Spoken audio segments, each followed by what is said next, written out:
bukod sa inyong paglabag sa aking mga batas, ulit-ulit ko ding nakita ang pagiging magulo, partikular ang inyong mga kwarto. Natatawa pa kayo? Nakakatawa? Walang lugar ang ganitong pagkilos at pamumuhay sa aking tahanan. Usap-usapan ngayon ang season ng PBB Celebrity Collab hindi dahil sa magandang bagay, kundi dahil sa pagpapasaway at mga kadumihang ipinakita nila sa national TV. Matatanda ang kamakailan lang ay pinarusahan ni Big Brother ang mga housemates dahil sa pagiging makalat sa bahay at paggawa ng maraming mga violations. Ayon pa nga sa mga netizens, tila ito na raw ang batch na may pinakamaraming violations na nagawa sa lahat ng seasons ng nasabing reality show. Maging ang bisita nga nilang celebrity at dating housemate na si Bianca De Vera ay nagulat na lang din sa dami ng violations nila at napasabi na lang na ang lala ng mga housemates na ito. Ano yung mga nyo? Ano yung mga violations nyo so far? May list. Meron yung list? May list. Ay! Ang lala nyo! Yung list? May list. Ay! Ang lala nyo! Pagbubulungan, paggamit ng codenames, pagtatakot ng... Pero di ako proud, kuya. Hindi ito ang unang beses na pinagsabihan sila ni Kuya, lalo pat bago pa man ito, ay sinabi na rin sa kanila ang mga violations na nilabag nila pero tila hindi sila natuto dahil nagpatuloy ito at mas dumami pa. Dahilan para parusahan sila at ilagay sa kulungan hanggang sa magtanda. Isa rin sa mga napapansing issue ng mga netizens ay ang pagiging makalat ng mga housemates lalo na sa boys room. Makikitang piling tao lang ang nagpakita ng kalinisan sa kanila at ang iba ay mas piniling maging tamad sa pagpapakita ng kalinisan sa bahay. Ito yung boys room. Ayan, ayan.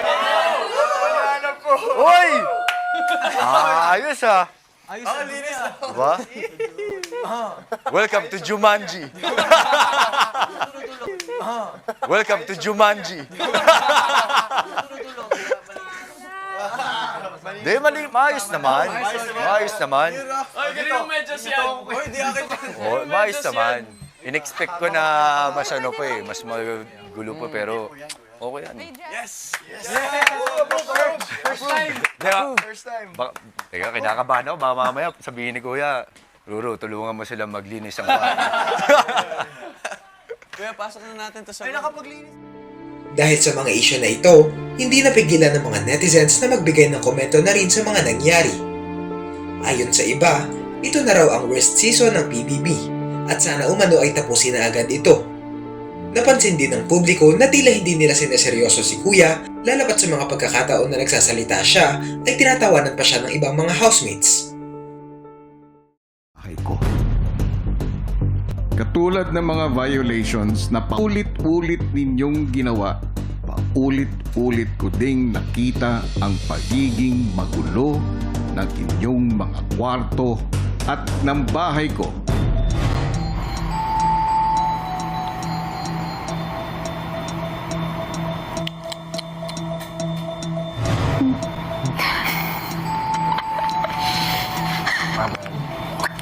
Natatawa pa kayo? Sorry po, kuya.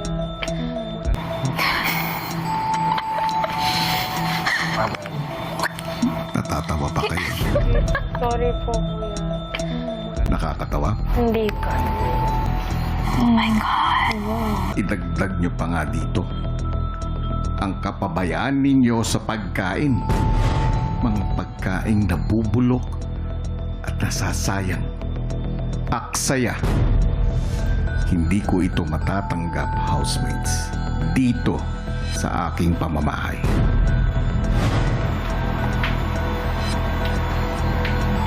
Bibigyan ko kayo ng pagkakataon na maiwas to ang inyong ugali. Sa oras na ito, ay aayusin ninyo ang inyong tinitirhan, ang aking bahay, sa pinakamaayos na paraan na karapat-dapat para dito.